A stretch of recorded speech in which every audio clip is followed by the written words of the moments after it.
Hi hello welcome back to Sri Shalaks. One more mini vlog అండి. ఈరోజు third day of Hanuman సంకల్పం. ఈరోజు పూజ అయితే చాలా మంచిగా జరిగిందండి. చాలా హ్యాపీగా ఫీల్ అయ్యాను. అండ్ ఈరోజు ప్రసాదం వచ్చేసి నానబెట్టిన పల్లీలు అండ్ నానబెట్టిన పెసరపప్పు అండ్ పానకం అండ్ నార్మల్గా ప్రసాదం బనానా బెల్లం ఇవన్నీ పెడుతూ ఉంటాం కదా, అవి అండి. నథింగ్ స్పెషల్ మాట. పూజ అయితే చాలా చాలా బాగా జరిగింది అండ్ చాలా మనసుకి తృప్తిగా అనిపించింది అన్నమాట పూజ. ఎలాగా ఒక వైబ్రేషన్ ఉంటుందండి హనుమాన్ చాలీసా చదివేటప్పుడు. అందులో మనం నిజంగా లీనమైపోతే ఉంటుంది కదా ఒక వైబ్రేషన్ అన్నది.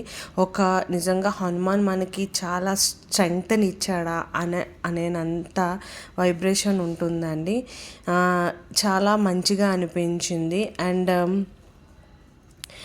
ఎలా చేయాలి ఏంటి అన్నది అయితే నిజంగా చాలామంది చాలా ఛానల్స్లో పెట్టే ఉన్నారండి, వాళ్ళని ఫాలో అవ్వండి. నేను మట్టికి నా విధానం అయితే నేను ఫాలో అవుతున్నాను. ఎలా చేయాలి అన్నది ఏంటి అన్నది నేను ఒకటే అనుకుంటానండి. అలా చేయాలి ఇలా చేయాలి అని కాదు, మనకి మనసు తృప్తిగా అనిపించాలి, మనకి చేతనైనట్టు చేయాలి. అండ్ మనం ఏమీ ప్రెషర్ ఫీల్ అవ్వకుండా హ్యాపీగా చేయాలి. అది చేసే ఒక అరగంట అయినా 5 నిమిషాలైనా 10 నిమిషాలైనా ఆ స్వామికి, అదైతే నేను నమ్ముతాను. అండ్ తమలపాకులో శ్రీరామ అని రాసేం చూసారా, అది చూపిస్తుంది అనమాట. సో అలాగ మనం స్వామి నువ్వే దిక్కు అనుకుంటా, ఆయనే దిక్కు అనుకుని అన్నీ చేస్తాడన్న నమ్మకంతో ఉండాలి. మెయిన్ పూజల దగ్గర ఒక విశ్వాసం అన్నది ఉండాలండి.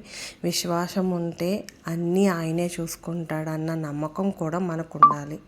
అంతే, అంతకు మించి అది చేయమని ఇది చేయమని అయితే స్వామి చెప్పడు.